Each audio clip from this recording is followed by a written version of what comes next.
मैंने सीटेट 4 बार क्वालिफ़ाई किया है। कई एग्ज़ाम में कुछ नंबरों से पीछे भी रह गई, लेकिन एक चीज़ कभी नहीं छोड़ी, लगातार कोशिश करना।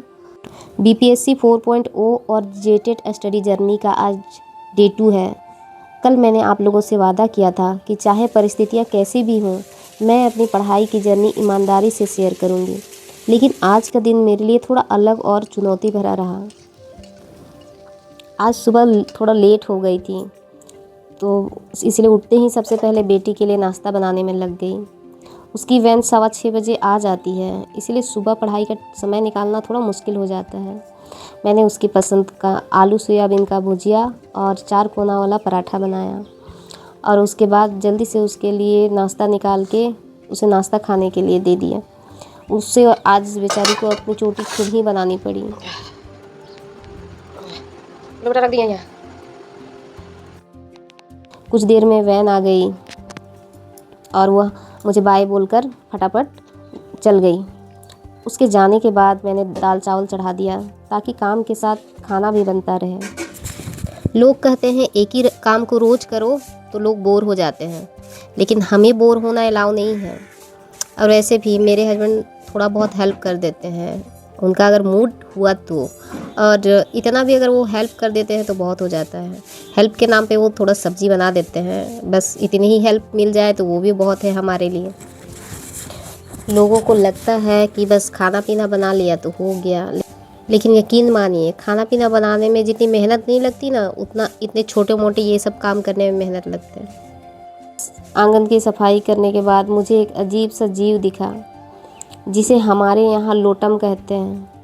आप लोग कमेंट में ज़रूर बताइएगा कि आपके यहाँ उसे क्या कहते हैं।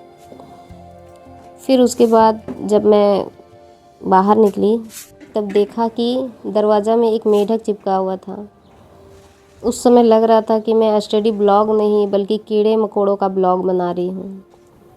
घर की सफाई करते करते एक बात हमेशा महसूस होती है कि घर का काम कभी ख़त्म ही नहीं होता। लेकिन मेरा मानना है कि काम करते रहना भी एक तरह की एक्सरसाइज ही है। जितना हम एक्टिव रहेंगे उतना ही हमारा शरीर और मन दोनों स्वस्थ रहेगा। सफाई के दौरान मैंने बेटी की किताबें भी अरेंज कर दी, फिर पोछा लगाया। इसी दौरान मैं अपनी पढ़ाई की जर्नी के बारे में सोच रही थी। कई लोग सिर्फ रिजल्ट देखते हैं, लेकिन उसके पीछे की मेहनत नहीं देखते। मैंने सीटेट 4 बार क्वालिफ़ाई किया है। इसके अलावा रेलवे, एनटीपीसी, बैंकिंग और कई दूसरे एग्ज़ाम भी दिए हैं। कई बार कुछ ही नंबरों से पीछे रह गई। उस समय लगता था कि शायद स्पीड की कमी है या किसी और चीज़ की, लेकिन मैंने पढ़ाई कभी नहीं छोड़ी। और फिर उस दौरान देखा कि खाना भी बन चुका था, तो चावल का माड़ भी निकाल दिया। मुझे जब 2 घंटे मिलते थे तब 2 घंटे पढ़ती थी, जब 4 घंटे मिलते थे तब 4 घंटे पढ़ती थी। मैंने हमेशा यह कोशिश की कि पढ़ाई की आदत बनी रहे। मेरा मानना है कि सफलता का सबसे बड़ा राज कंसिस्टेंसी होती है। नहाने के बाद मौसम बहुत सुहाना लग रहा था। मैंने नाश्ता किया और फिर थोड़ी देर के बाद वीडियो की एडिटिंग की। फिर सोचा कि अब पढ़ने बैठ जाती हूँ, लेकिन सुबह से थोड़ा बहुत फीवर जैसा महसूस हो रहा था। और करीब आधे घंटे के बाद बेटी भी स्कूल से वापस आ गई। मेरे घर की एक बहुत अच्छी बात यह है कि जब मैं पढ़ती हूँ तब घर वाले मुझे ज़्यादा डिस्टर्ब नहीं करते हैं। मेरे हस्बैंड भी ड्यूटी से आने के बाद अपना काम खुद संभाल लेते हैं, जिससे मुझे पढ़ाई के लिए समय मिल जाता है। दोपहर तक तबीयत और ज़्यादा ठीक नहीं लग रही थी। खाना खाने का भी मन नहीं था। बेटी ने प्यार से कहा कि मम्मी सुबह का पराठा थोड़ा सा खा लीजिए, तो मैंने उसकी बात मानकर थोड़ा सा खा लिया। पहले तो मना कर रही थी, लेकिन बेटी जब इतना प्यार से पूछे तो मना ही कौन कर सकता है। करीब 2.5 घंटे पढ़ाई करने के बाद मैं आराम करने चली गई। शाम को उठी तो तबीयत अभी भी पूरी तरह ठीक नहीं थी, इसलिए कुछ हल्का खाने के लिए कॉर्नफ्लेक्स खा लिया, लेकिन पढ़ाई नहीं छोड़ी। एक्चुअली सुबह का पराठा बचा हुआ था, तो मेरी बेटी बोली कि मम्मी आप मत बनाइए, वो पराठा मैं खा लेती हूँ। और मुझे भी कुछ हेवी खाने का मन नहीं था, तो मैंने कॉर्नफ्लेक्स खाया और फिर शाम को लेटकर पढ़ने लग गई।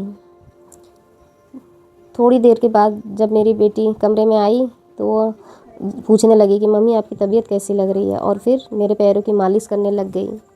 थोड़ी देर के बाद मैंने बेटी को कहा बेटा कैमरा बंद कर दो, तो मैडम कैमरे के सामने डांस करने लग गई। उसकी ये मस्ती देखकर मेरे चेहरे पर मुस्कान आ गई। तबीयत ख़राब थी लेकिन मैंने खुद से एक वादा किया हुआ है कि बीपीएससी 4.0 और जेटेट की तैयारी नहीं छोड़ूंगी।